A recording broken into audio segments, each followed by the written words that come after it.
Paul Klee was a Swiss-German painter who absolutely amazes me.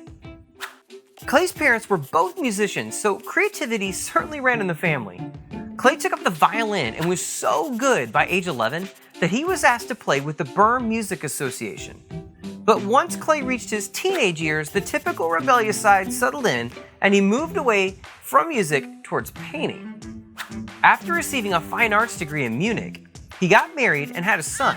It was also during this time that Klee discovered he had a passion for travel and found himself amazed by ancient Roman art and architecture, as well as Tunisian art. In fact, it was while traveling in Tunisia that Klee was inspired by the amazingly beautiful colors, which led him into experimenting with abstract art.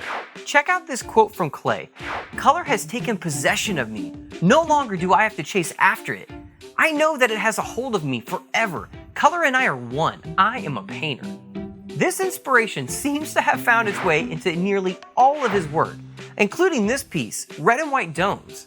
However, what impresses me the most about Klee is what he accomplished while serving in World War I in 1916. Even though he had to serve in the military, he was still able to continue creating. He actually converted a closet inside a small painting area just outside his barracks. Talk about incredible dedication. This pen and ink piece titled Death for the Idea is incredibly thought-provoking. Do you see the figure inside this picture?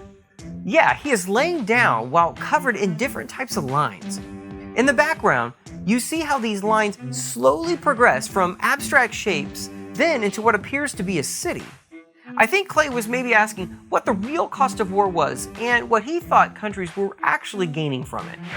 Klee continued to pursue a career in art after the war and even held several teaching positions, including at the Bauhaus, which had to be an awesome experience.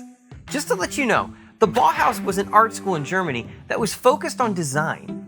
In fact, the word Bauhaus actually means construction house. This school is often referenced as having the most influence within the design world ever. Just check out this famous chair called the Wasili chair. I bet you've seen this timeless design before. It seems to be around the 1930s that Klee hits his creative stride. You definitely see this growth when looking at his piece entitled Ad Parnassum, which has a very pointillistic quality to it. Look closely and you can see all the details he added. During the year 1933, Klee created nearly 500 pieces of artwork. This passion to create reminds me of Van Gogh's intensity. It's a great reminder that an artist often has to create hundreds of paintings to find the few that remain timeless.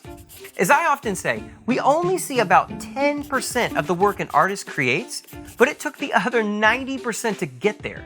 Unfortunately, in 1933, Klee started feeling symptoms of a terrible disease called scleroderma, which slowly hardens the skin. And for Klee, it made it very difficult to swallow. Despite feeling terrible, he continues to create.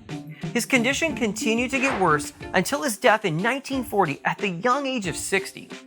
Amazingly, Klee was able to produce some 10,000 artworks, consisting of paintings, etchings, and sketches primarily. He stands as one incredible example of pushing the limits, working hard, and never quit creating.